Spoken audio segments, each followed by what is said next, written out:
Bueno, antes de arrancar, vamos a compartir con ustedes un pequeño video. Nos pareció que tal vez podía ser más fácil para compartir las tres propuestas, un pequeño video de puntear las tres propuestas. Y después de eso vamos a pasar a debatir las propuestas.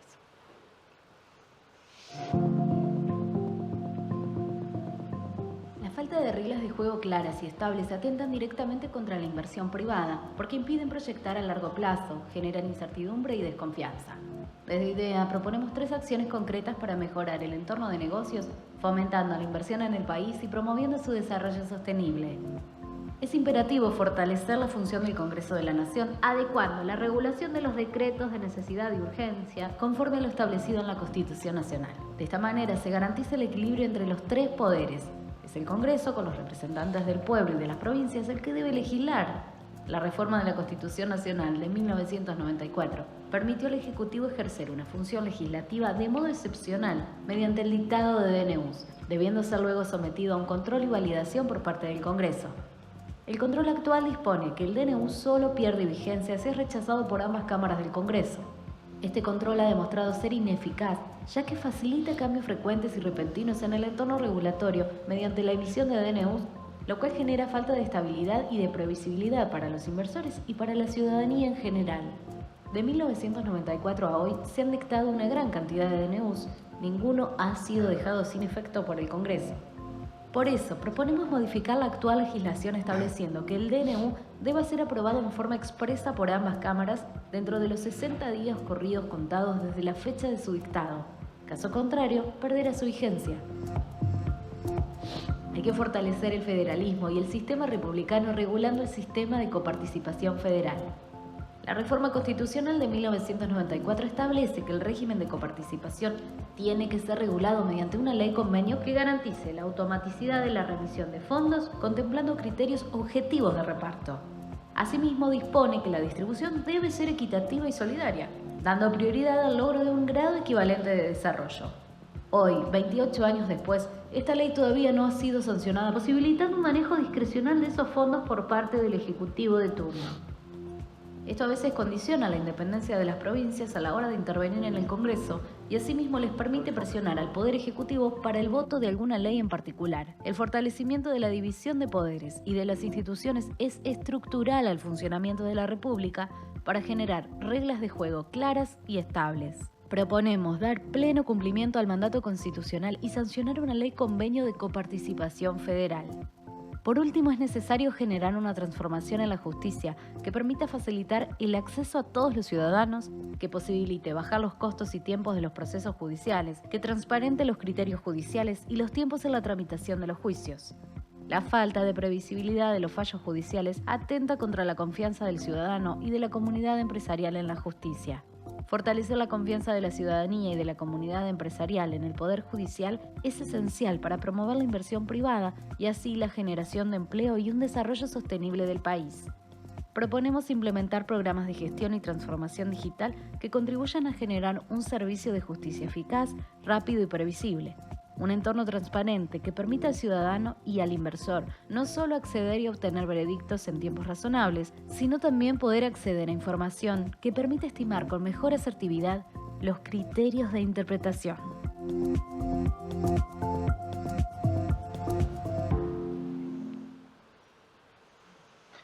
Bueno, Guille, vos que tenés doble camiseta acá, ¿por qué arrancamos con estas propuestas? ¿Por qué IDEA elige estas propuestas? Tratamos de hacer foco y no marearnos en las generalidades y vincularlo también con el título del coloquio.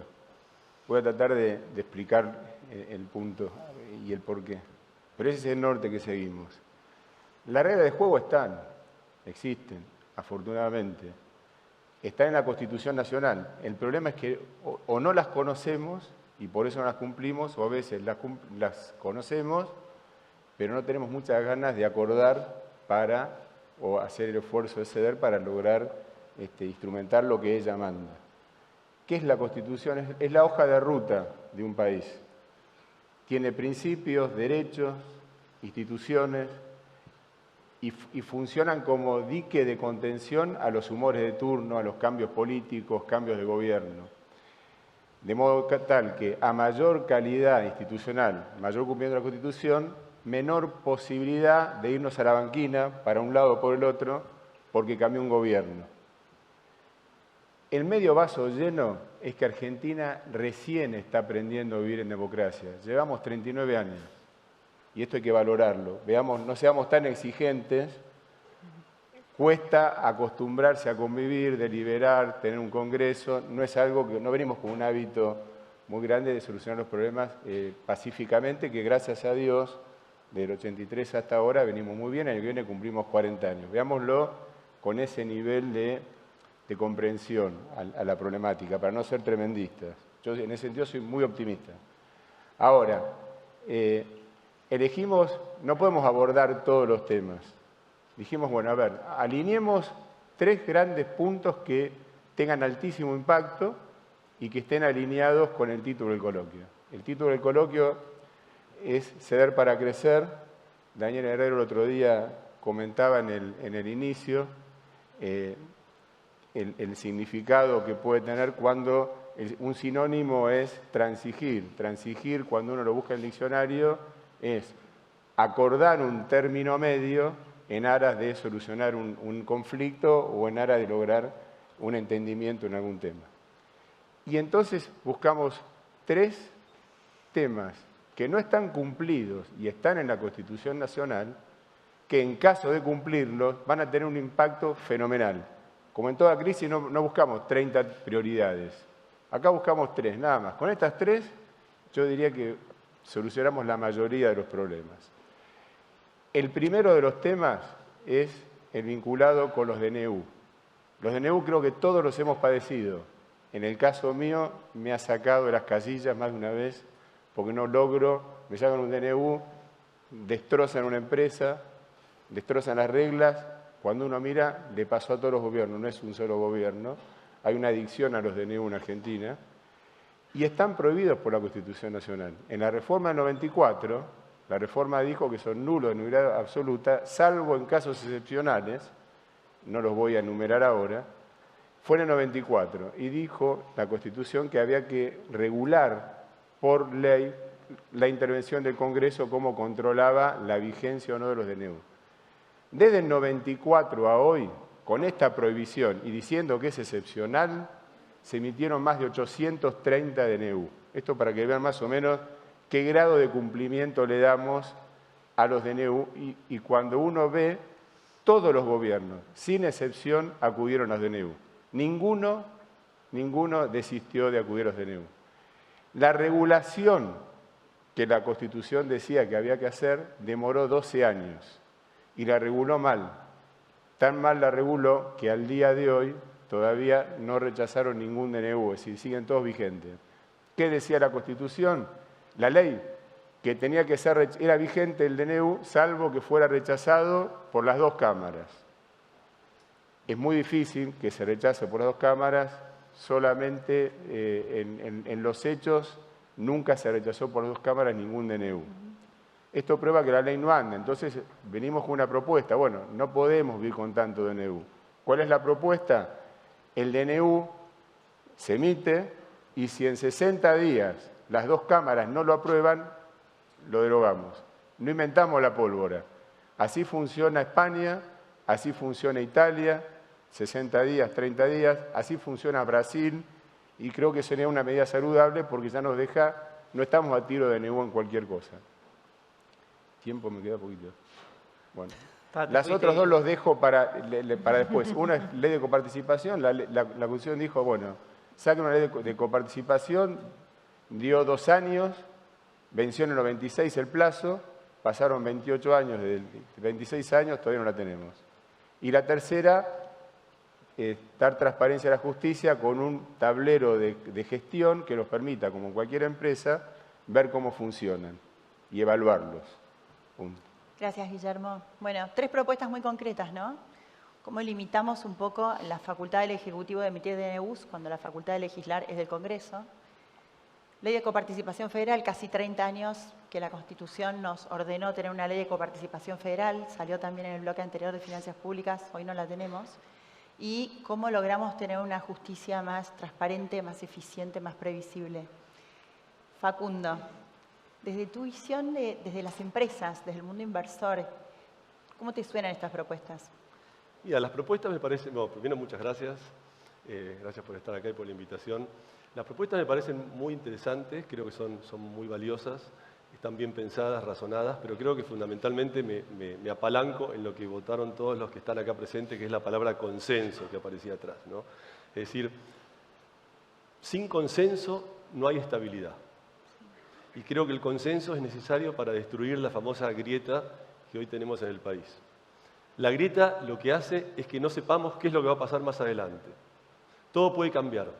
Y si todo puede cambiar, ¿cómo hacemos los empresarios para invertir? La obligación fundamental que tenemos los empresarios, entre muchas otras, es arriesgar. Arriesgar capital, arriesgar en inversiones, jugarnos por el país porque creemos que es una buena oportunidad. Creo que la obligación que tienen los políticos, y acá hay varios, es dialogar y llegar a consensos. Porque si no lo que ocurre es que las cosas cambian, ¿no? Y aún habiendo dialogado y consensuado, muchas veces cambian también. Yo pongo un ejemplo, por ejemplo, nosotros dentro de la entidad hemos creado un centro de servicios muy grande, estamos contratando 5 personas por día, para ponerlo simple, es decir, 100 personas por mes, 1000 personas por año, todos profesionales. Y bueno, la ley de conocimiento era una ley importante, ¿no? Porque en este contexto de lo que está pasando en la Argentina, el sector del conocimiento es un sector que apoya mucho la economía y genera muchísimo empleo en el país. Esa ley fue aprobada a comienzos del 2019 por, y aclaro esto, totalidad, -2, totalidad de los diputados y senadores. O sea, esto es más de lo que decían los economistas antes en el panel, ¿no? Que hablaban de las mayorías calificadas. Totalidad -2. Al año la ley fue suspendida. Las mismas personas que votaron de una forma, votaron de otra forma. Entonces es muy difícil en este contexto no solamente de falta de reglas, porque acá las reglas estaban, sino de sostenibilidad de las reglas en el tiempo, poder realizar inversiones a largo plazo. Por supuesto que hay sectores que están muy beneficiados, creo que entre ellos la economía del conocimiento, porque la competencia es con el valor del salario en otro país y no en este país, con lo cual no hay una puja distributiva interna, sino que nosotros queremos pagar lo máximo posible, de alguna forma, para que la gente esté contenta y podamos competir contra, en este caso, Estados Unidos. Pero hay otros sectores favorecidos, muy privilegiados en la Argentina, como por ejemplo el sector minero, litio, energía. Bueno, sabemos que son sectores que le está yendo muy bien y que van a invertir de cualquier forma en Argentina, aun si las reglas no son tan claras. Pero para tener un país sostenible en el tiempo, donde haya inversiones de todos los sectores y no solamente de aquellos pocos sectores que son los que hoy más se habla, hace falta diálogo y consenso para lograr ese consenso que es esencial para la inversión a largo plazo. Y con eso termino. Ahora, hay algo de eso, no quiero ser pesimista, no puedo ser pesimista porque me está mirando Daniel Herrero, pero que es un optimista patológico, ¿no, Daniel? Pero hay algo respecto a eso que es, en todas las encuestas sale que el consenso, la moderación, los acuerdos, entre 70 y 80% de los encuestados están de acuerdo. Ahora, después, cuando uno va a los consumos, por ejemplo, de los canales de noticias, los canales más vistos son los que proponen extremos. Las opciones electorales son las que se proponen más extremas. Incluso en este auditorio, que es un auditorio sumamente sofisticado, probablemente una encuesta de un 70, 80, 90% de convencimiento de que el consenso y la moderación es el camino y electoralmente las opciones sean las que proponen otra cosa que ese camino que el de la moderación. Es decir, está como descalzado, disociado una cosa de la otra. ¿Qué incentivos tiene entonces? Se lo pregunto fundamentalmente a Silvia esto, que está, digamos, hoy muy presente en una coalición que tiene muchas chances de ser gobierno el año que viene. ¿Qué incentivos hay para acordar cuando la sensación que da es que mientras menos ímpetu de acuerdo tenés, mejor te va electoralmente? Bueno, es una pregunta excelente, Iván. Gracias a IDEA por la invitación y el desafío de este panel sobre reglas de juegos, ¿no? Porque todo el resto del coloquio fue necesitamos reglas de juegos y nos tocó a nosotros conversar un poco sobre eso. Mira, yo creo que hoy los incentivos son muy pocos, y por eso la tarea es generar los incentivos. Y para generar los incentivos yo identifico por lo menos 3 precondiciones que se requiere para luego poder consolidar un esquema de reglas de juegos que se sostengan en el tiempo. El primero de eso es que necesitamos reconstruir el valor social de reconocerle legitimidad al otro, ¿no? Que es más que reconocerle legitimidad al otro, sino que reconocer la legitimidad del otro vuelva a ser un valor social. Y acá digo, 20 años de populismo no es gratis. El populismo genera una división moral de la sociedad. No hablo de políticas, porque hay populismo de izquierda, de políticas económicas, hay populismo de izquierda y populismo de derecha. Hablo de populismo como forma de ejercer el poder. Generar una división moral de la sociedad. Está el líder y los seguidores del líder que son buenos, que son el pueblo, y está el antipueblo. Y el antipueblo cambia, depende de quién sea el populista que lo enuncia, ¿no? Para unos, el antipueblo son los dueños de las grandes fortunas. Ellos son los que impiden la felicidad de la nación. Para otros, el antipueblo es la casta que hay que eliminar. Ellos son los culpables de impedir la felicidad de la nación. Y en otros territorios más alejados de nosotros son los que profesan una religión, son los inmigrantes ilegales. Pero lo que hace el populismo es hacer esta división moral de la sociedad. Y cuando vos dividís moralmente la sociedad, es imposible dialogar. Porque si el otro encarna el que le hace el mal a la nación, ¿cómo me voy a sentar con ese a dialogar? Y esto se expresa todos los días.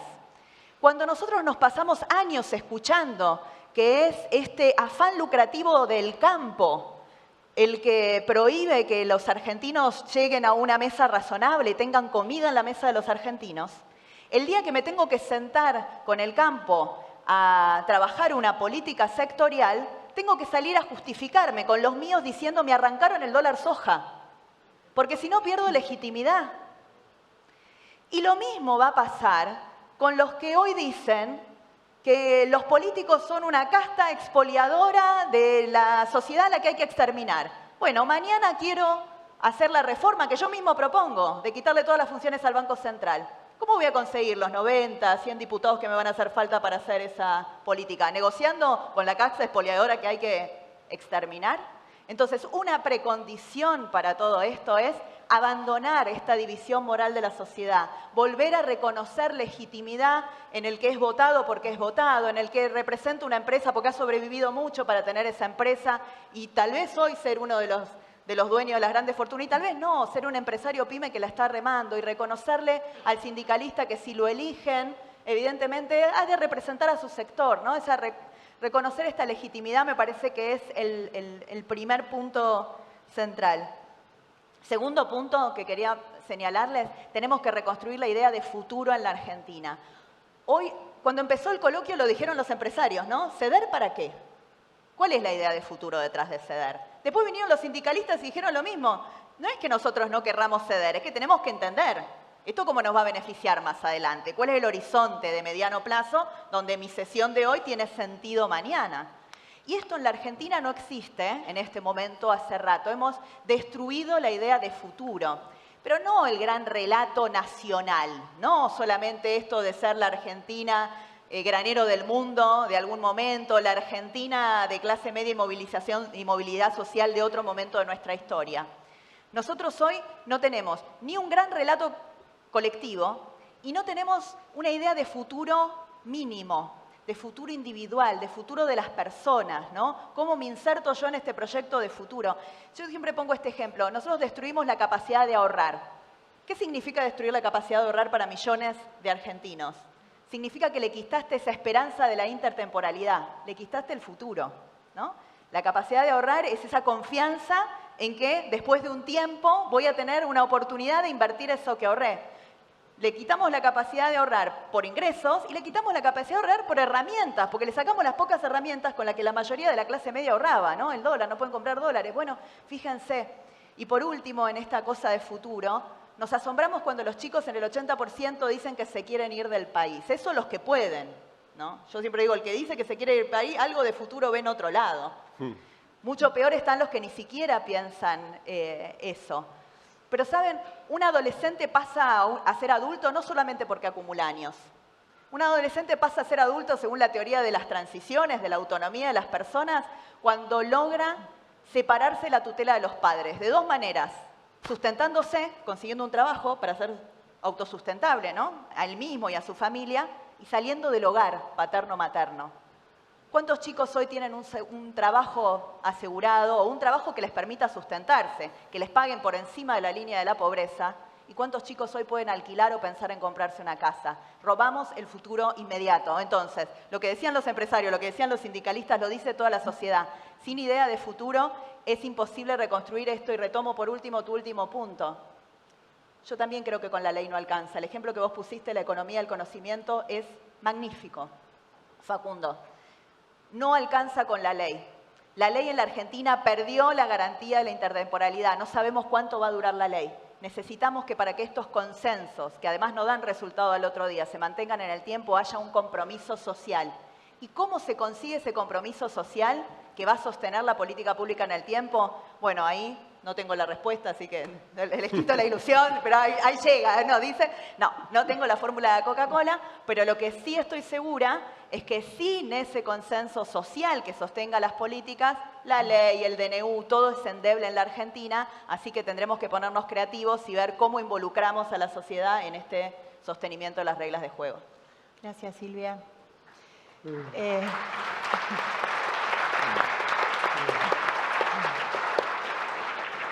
Clarísimo, ¿no? Creo que los temas van saliendo de forma tan consistente, ¿no? Y tan fácil, lamentablemente, ¿no?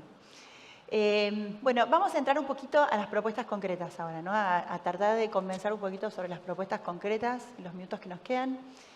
Facundo, vos antes hablabas de esta necesidad de certidumbre y de previsibilidad para poder tomar decisiones de inversión, ¿no? Básicamente.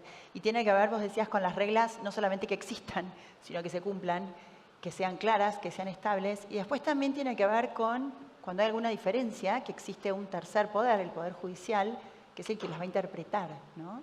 Nuestra tercera propuesta tenía que ver con transparencia y con previsibilidad y con transparentar el sistema judicial.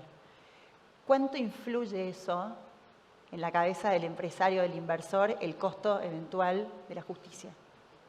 Mirá, yo soy empresario, pero también soy abogado por formación, así que a mí me enseñaron en la facultad que la justicia tarde no es justicia, ¿no? Por empezar, ese es un concepto que quiero desarrollar en un minuto, pero creo que es clave. Creo que Argentina, justamente como consecuencia de todas estas situaciones pendulares que hemos vivido a lo largo de décadas, y donde de golpe hay grandes shocks, ¿no? Que nos despertamos un día a la mañana y nos enteramos que las AFJPs están, por poner uno de los tantos ejemplos, ¿no? Han sido expropiadas. Bueno, la gente va a la justicia para recurrir y las cortes no deciden, ¿no? Finalmente se decide después de muchos años, cuando ya el tema está de alguna forma absorbido por la persona. El individuo que fue afectado ya de alguna forma reconoció después de 10, 15 años, está gastado, capaz que no está vivo. Entonces, justicia tardía no es justicia, ¿no? Yo creo que ese es un tema central que tenemos que focalizarnos porque eso es parte de las reglas del juego también. Es tener una justicia que funcione. Y funciona si la justicia se da a tiempo. Pero otro punto importante que creo que hay que destacar es que ahora con el contexto de todo lo que está pasando en Argentina y con la discusión sobre, bueno, el año que viene, o vuelvo un minuto para atrás, la teoría del parche, ¿no? Ahora estamos en la teoría del parche, que el barco no se hunda, ponemos donde sea algo para seguir hasta el año que viene. El año que viene habrá un cambio de gobierno, no se sabe para cuál lado, no importa en este análisis, pero sí sabemos que el que venga seguramente va a tomar medidas estructurales. No importa de vuelta el signo porque no sabemos quién es, pero seguramente va a haber porque no se puede seguir mucho más tiempo así. Y creo que lo escuchamos de los economistas antes. En este contexto, entonces, se escucha mucho, bueno, vamos a necesitar que la justicia nos apoye, dicen los políticos o los economistas. Sin la tercer pata, que es el poder judicial, no podemos hacer medidas estructurales. Y yo creo que ahí, en eso no coincido. Es decir, creo que el Poder Judicial es un poder que debe mantenerse independiente siempre. La legalidad de los actos es lo que establece finalmente el Poder Judicial. Pero para eso está el Poder Ejecutivo y el Poder Legislativo, hablando de vuelta del consenso y del diálogo, para generar las leyes necesarias, no involucrando al Poder Judicial en el trabajo de todo esto. El Poder Judicial se tiene que quedar al margen y decidir. Entonces los dos conceptos para terminar es, uno, velocidad, certeza. Sin velocidad no hay certeza, sin certeza no hay justicia. Y segundo, mantener al Poder Judicial independiente, mantenerlo fuera del órgano de la gestión. Para eso están los otros poderes.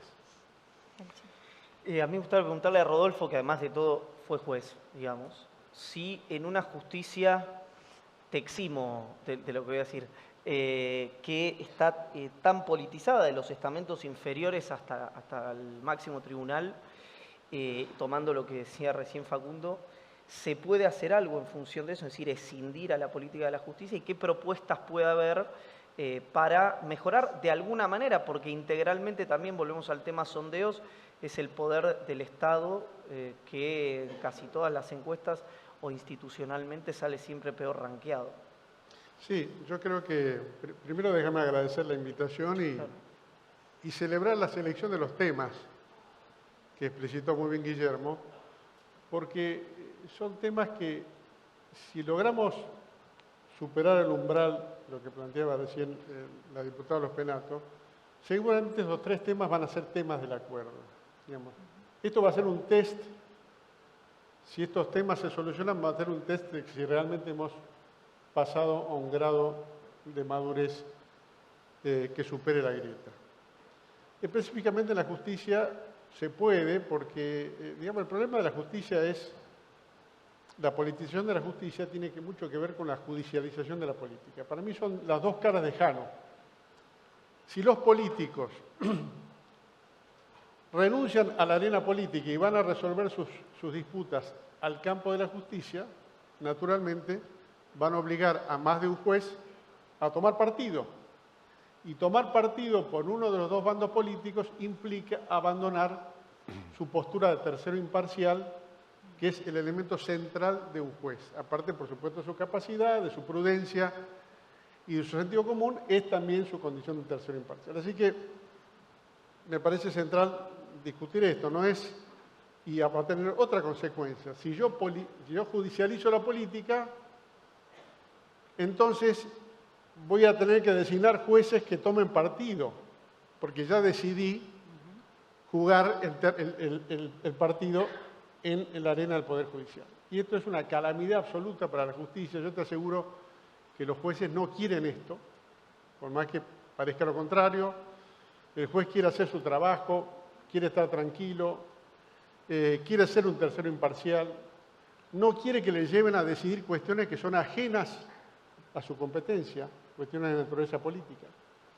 No quiere bendecir a un político en perjuicio del otro, no quiere bendecir a una posición política en perjuicio de la otra, no lo quiere. Te diría el 99% de los jueces, conozco muchísimos, no quieren estar en esta posición y les molesta muchísimo esta situación. Por supuesto es un tema amplísimo, yo no voy a hablar porque no voy a aburrirlos a ustedes de todos los aspectos de la justicia. Me interesa decir dos palabras sobre lo que planteaba Guillermo en relación a la transparencia y el control de la decisión judicial. ¿Por qué creo que es muy atinado el planteo? Porque hoy en día, en estos momentos de exasperación política y social, la falta de transparencia y la opacidad del proceso judicial tiene además una otra dificultad. No solamente perjudica a quienes legítimamente van a los estrados de la justicia para defender sus propios intereses, sino que además colabora con el descrédito de la justicia. Porque todas las teorías que andan dando vuelta en relación a que la justicia funciona para algunos, que la justicia está hecha para castigar a otros, para criminalizar a otros, para perseguir la política, toman carne cuando esta justicia no es transparente. Es decir, que hoy me parece que la transparencia tiene un doble propósito. Una, lo que decía muy bien Facundo, en relación a la natural expectativa de cualquiera que va a la justicia. Y segundo, volver a restaurar la legitimidad de la justicia.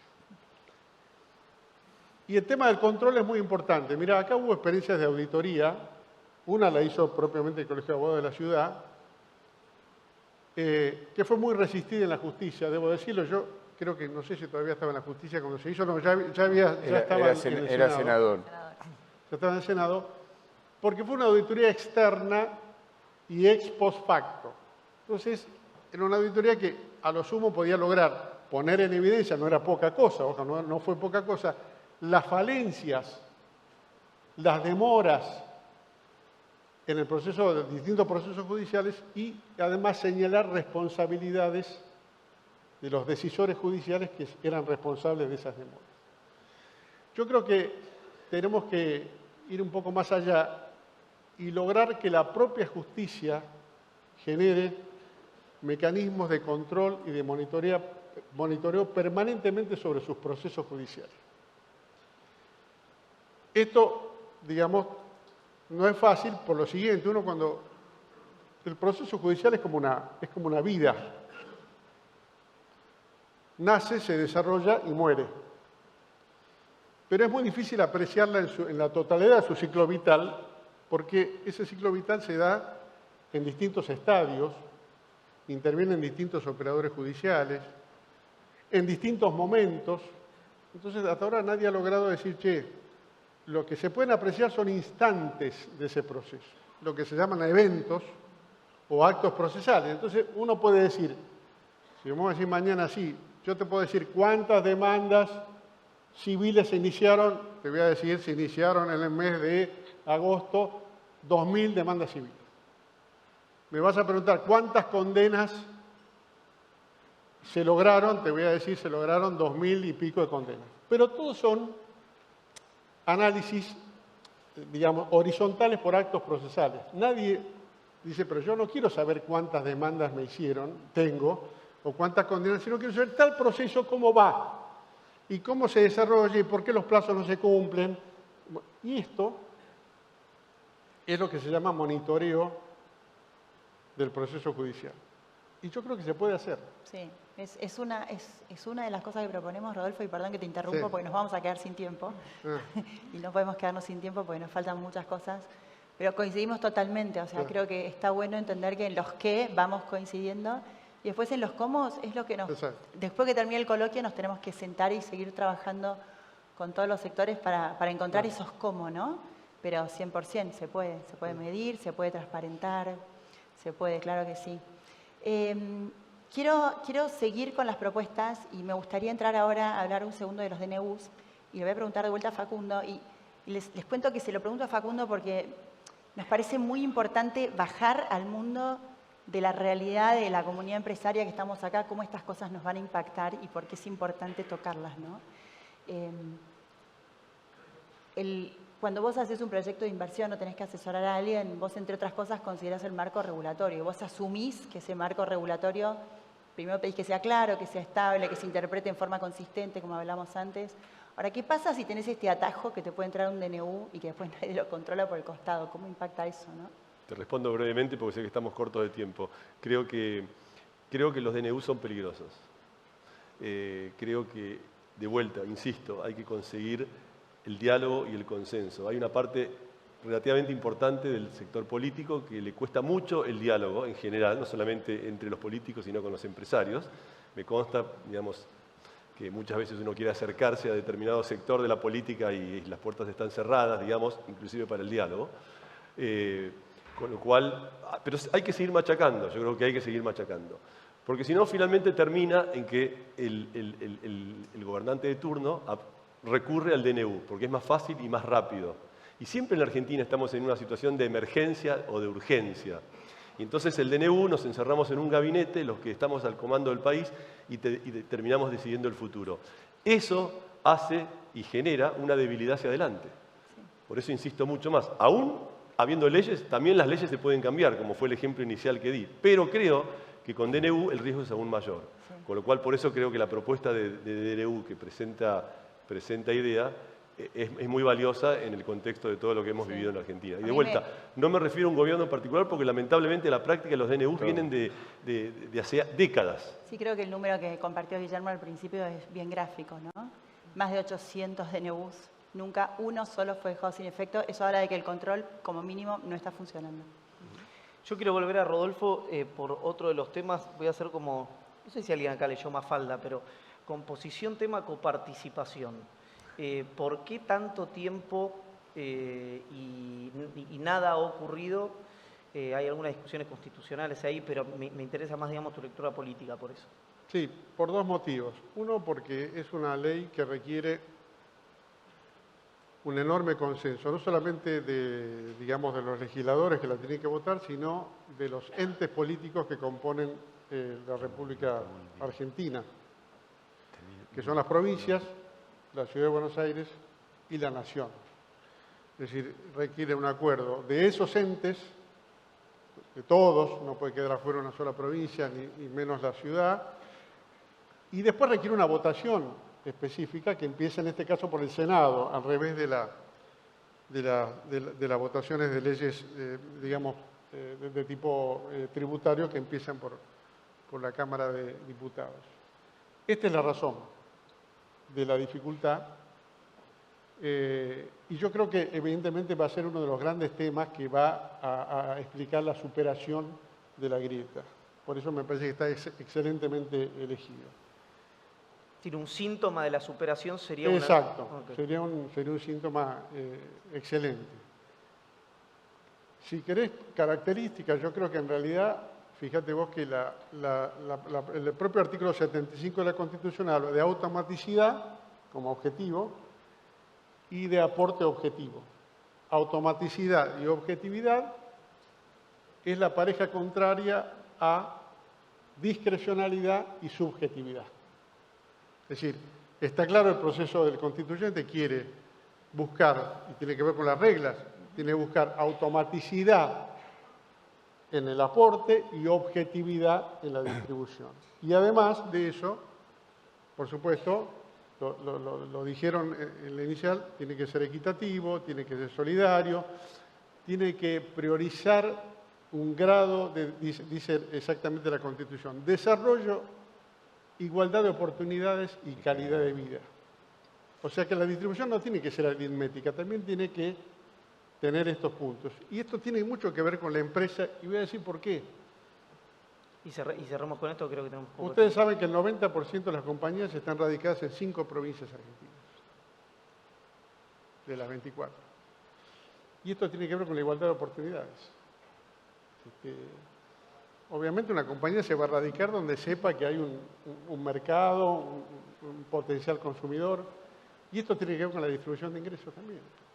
Digo, una objetividad en este punto puede también generar una mejor distribución de la riqueza en la Argentina. Gracias, Rodolfo. Bueno, nos quedan 2 minutos para cerrar este bloque. Yo les voy a pedir, vamos a empezar por Rodolfo, segundos a cada uno, últimas palabras de cierre, ¿qué concepto les gustaría dejar? No, yo creo que la transparencia es posible, que la transparencia tienen que entender que no es contra los jueces, la transparencia es para garantizar un poder judicial independiente, creíble y donde todos podamos depositar en forma absolutamente legítima y tranquila nuestras expectativas de justicia. Rodolfo, muchas gracias. Silvia. Bueno, creo que todas las propuestas y la respuesta a por qué no tenemos ley de coparticipación, por qué usamos DNU y no usamos leyes y algo menos el tema de la justicia tienen que ver con la imposibilidad de generar consensos, eso lo sabemos. Creo que la respuesta a eso es, tenemos que elegir el consenso. El consenso no va a venir solo, hay que elegirlo y elegirlo es un ejercicio consciente, un ejercicio de reconocernos, de reconocer al otro, de hacer el esfuerzo, siempre de tratar de vencer nuestros propios sesgos de confirmación. A veces escuchar lo que no nos gusta tanto, cambiar del canal que solamente nos repite lo que ya sabemos y lo que nos deja conformes. Tenemos que desafiarnos a nosotros mismos porque el consenso por generación automática no se va a generar y si permitimos que sigan liderando los que buscan la grieta, después no nos quejemos de los resultados. Gracias, Silvia. Facundo. Yo creo que tenemos una oportunidad, creo que hay temas que se están discutiendo en la sociedad que no se discutían antes. Muchos de esos son los que se trataron durante todo este día de idea y sobre todo en los paneles anteriores también de los economistas. Hay una oportunidad. No creo en que el choque de trenes es lo que genere que Argentina empiece a ir bien. Hay que trabajar antes de eso, antes de las elecciones del próximo año, para lograr estos consensos, estos diálogos, este camino en común para poder seguir avanzando. Gracias. Cortó el micrófono, pero supongo que... No fui yo, te juro. Claro. Gracias, Facundo. Guillermo. Subiendo arriba de lo de Facundo, el momento es ahora, porque todos los candidatos nos van a venir a buscar. Entonces, cuando vengan, decirles, mira, desde el 94 no hay ley de coparticipación porque no se ponen de acuerdo. No hay ley buena de DNU porque no se ponen de acuerdo. ¿Lo van a hacer o no? Comprométanse y firmen.